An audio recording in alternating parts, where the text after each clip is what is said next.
আল্লাহ রাব্বুল আলামিন বলেছেন ওয়া'মুর আহলাকা বিস-সালাহ ওয়াসতাবির আলাইহা,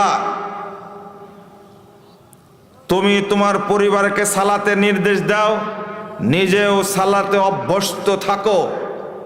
এই কথা বলে আল্লাহ বলছেন লা নাসআলুকা রিজকা, আমরা তোমার কাছে রুজি চাই না, খাবার চাই না, নাহনু নারযুকুক, আমরাই তোমাকে খাবার দিই। আচ্ছা, নামাজের কথা বলতে খাবারের মধ্যে ঢুকলেন কেন আল্লাহ?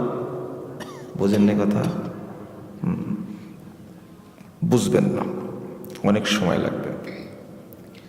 আল্লাহ রাব্বুল আলামিন বলছেন ওয়া'মুর আহলাকা বিস-সালাহ ওয়াসতাবির আলাইহা লা নাসআলুকা রিজকা নাহনু নারযুকুক, তুমি পরিবারকে সালাতের নির্দেশ দাও, নিজে সালাতের উপরে থাকো, তোমার কাছে আমরা খাবার চাই না, আমরাই তোমাকে খাবার দিই।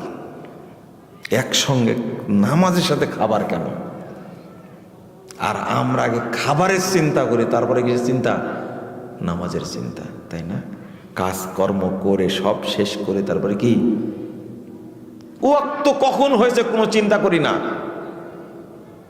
ইমাম ইবনে কাসির রাহিমাহুল্লাহ বলছেন এই আয়াতের অর্থ হলো ইযা আকামতাস সালাহ আতাকার রিজক মিন হাইসু লা তাহতাসিব, তুমি সালাত যখন পড়ে ফেলবে তোমার কাছে অটো রিজিক চলে আসবে, কোথায় থেকে তুমি জানতেও পারবে না।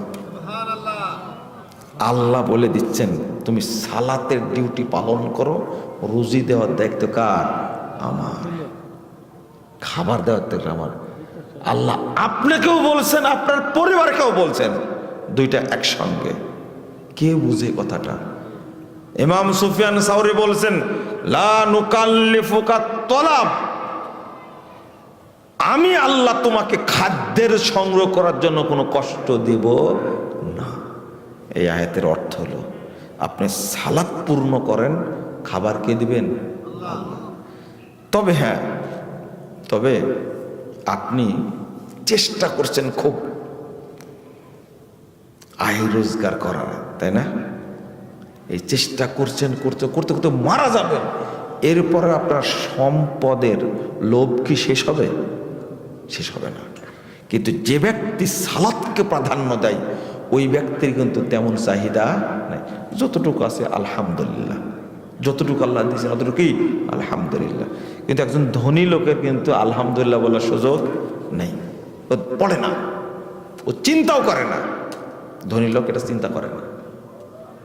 অথচ আল্লাহ বলছেন তুমি আমার ডিউটিটা পালন করো, তোমার ডিউটি কি করবো? আমি করে দেব। আমি